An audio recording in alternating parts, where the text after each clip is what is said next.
We'll get started. Good morning, everyone.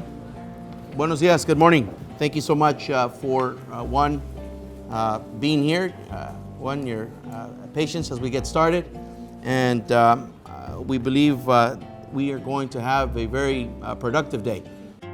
Y aquí está lo que sería Tijuana, que son básicamente 3 estaciones. We're having a conversation here on the border in Calexico to discuss several issues specifically pertaining to environmental justice concerns, water and the quality of water that affects all of us here in this region, and at the same time the issue of air quality. And so we have partners, agency representatives from California and Baja California to discuss what progress is being made on these two subjects, what are other things that we can be doing in collaboration. These programs and these efforts that are already being implemented, we're convinced are already delivering dividends. Do we have a lot more work to do? We do. We absolutely do. And are we convinced that the success of this effort is going to be predicated, we believe, on 2 things: close collaboration, work with the communities, work cross-border, and action. The way not to make progress, the way not to be successful, is to point fingers, which people all around the world do that between when you share a border.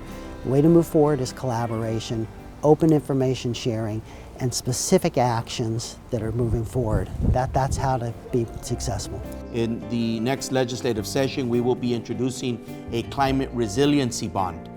And in that bond, we will again include several $100 million for the Salton Sea.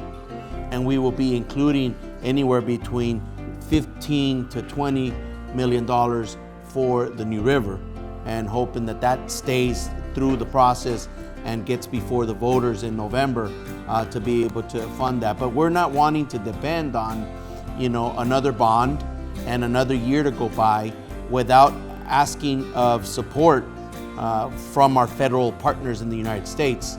And we put one action item on the table to have our federal representatives address maybe a regulatory change with the federal EPA to try to get our hands on some of the resources to close the loop on this first phase.